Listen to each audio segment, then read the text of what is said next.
किसानों के उपचुनाव हुए थे, उसके परिणाम सामने आ गए। एक सीट पर जेएसपी जन सुरक्षा पार्टी ने जीती, एक सीट कांग्रेस ने जीती और एक सीट भाजपा ने जीती।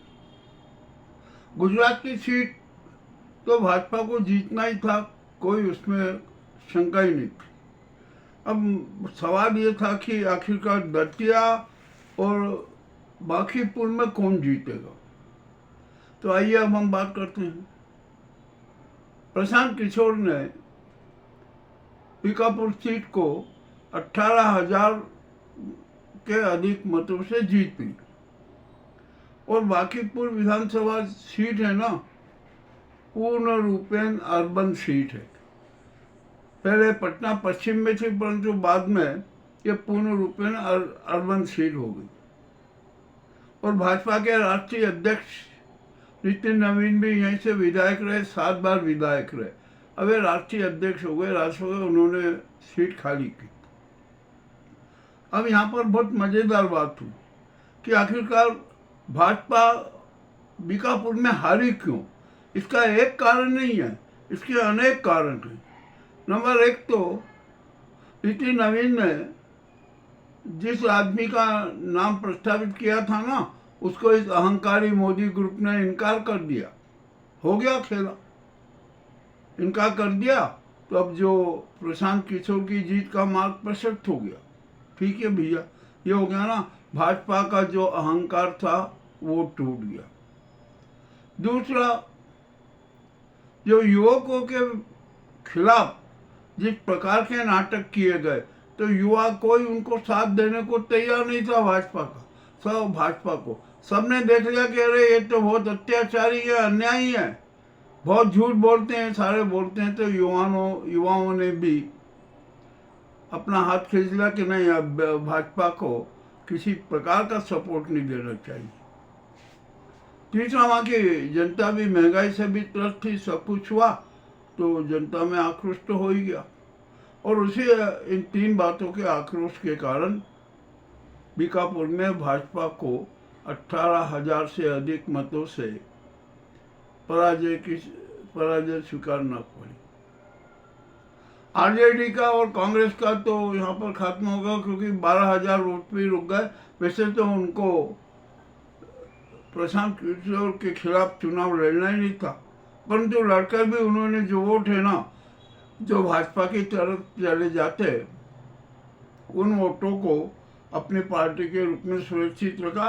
इससे प्रशांत किशोर की और जीत आसान हो गई। चले, अब ये तो हो गया। अब ये मोदी अमित शाह को तगड़ा झटका लगा।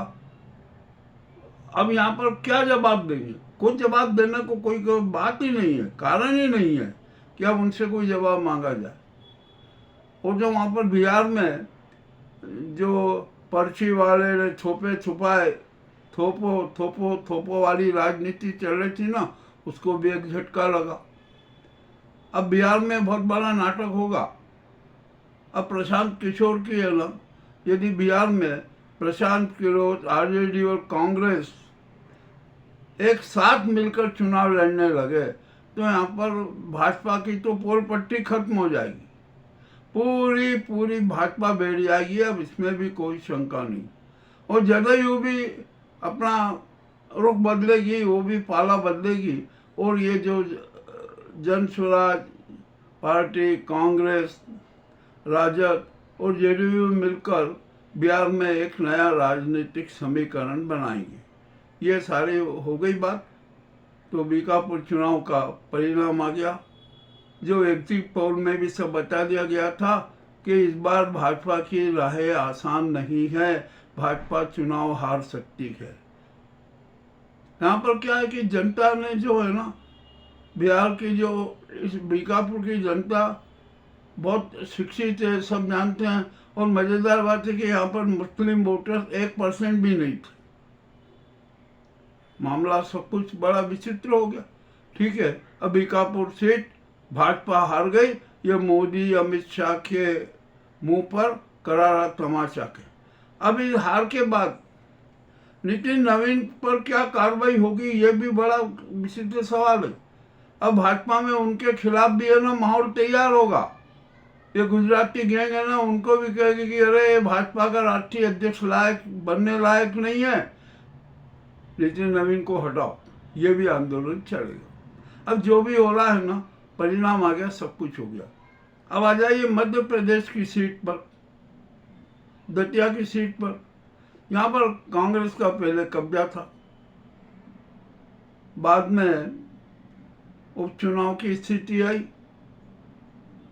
तो यहाँ पर चुनाव हुआ और भाजपाइयों को तो बड़ी वो थी कि अरे अब तो हम चुनाव जीत जाएंगे।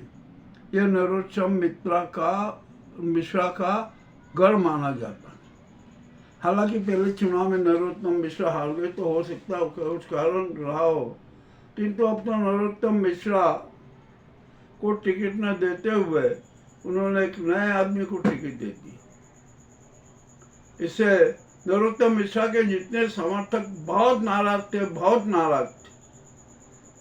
ये नरोत्तम मिश्रा की राजनीति समाप्त करने का जो खेल खेला गया था ना इस गुजराती गैंग ने, वो बड़ा उजागर हो गया और यहाँ पर फिर से कांग्रेस के प्रत्याशी घनश्याम सिंह को जीत मिली। वो जीत 15,000 18,000 में भी होना थी, किंतु आखिरी राउंड में, आखिरी के 2 राउंड में बड़ा खेला हुआ और वो 6,200 कुछ मतों से जीत गए। यानी यहाँ पर कांग्रेस के पास में उसकी अपनी सीट रही। अब यहाँ पर कांग्रेस में भी एक बड़ा विचित्र हो गया। जो पूर्व विधायक भारती थे ना, उन्होंने बड़ा शायद विचित्र खेल खेला और भाजपा में कहा कि अरे अब भारती को अपन जैसे तैसे भी करके अपन ये सीट हथिया लेंगे, परंतु उसके सारे दाव नाकाम रहे। अब दोनों चुनाव परिणाम आ गए, तीनों के आ गए, एक जन स्वराज पार्टी के पक्ष में, एक कांग्रेस के पक्ष में और एक भाजपा के पक्ष में। अब यहाँ पर बहुत स्पष्ट हो गया, अब देश का युवा भाजपा के साथ नहीं रहेगा, छात्र वर्ग भाजपा के साथ नहीं रहेगा, जो गरीब तबका है वो भाजपा के साथ नहीं रहेगा। अब तो और भी मामला बड़ा विचित्र और पेचीदा होता जा रहा है। ठीक है, जो ये चुनाव परिणाम की जो समीक्षा थी ना, वो हमने बहुत शॉर्ट में कर दी, ज़्यादा कुछ करने की जरूरत नहीं है। चुनाव परिणाम आ गए, सब कुछ हो गया और भाजपा को तगड़ा झटका लग ही गया। अब ये तो झटका लगना था, लगा। अब देखते हैं आगे क्या होता है, क्या नहीं होता है। अब तो भारत की राजनीति करवट बदलेगी और ऐसा करवट बदलेगी कि जिसकी किसी को परिकल्पना तक नहीं है। तो ये जो 3 उपचुनाव के परिणामों ने भारत के भविष्य की राजनीति का संकेत दे दिया।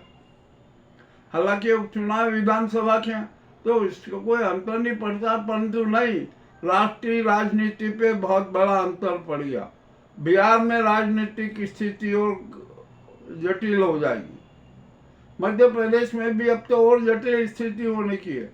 अब गुजरात का कह नहीं सकते कि वहाँ पर किस प्रकार की राजनीति होती है। हो सकता है कि वहाँ कांग्रेस, आप पार्टी और ये है ना, इनका प्रदर्शन अच्छा नहीं रहा। खैर, जो भी हो रहा था ना, ये चुनाव परिणाम आ गए। इसकी जो खास बात थी वो हमने आपके सामने प्रस्तुत की है। आपको कैसे लगे हमें अवश्य बताएं। बहुत बहुत धन्यवाद।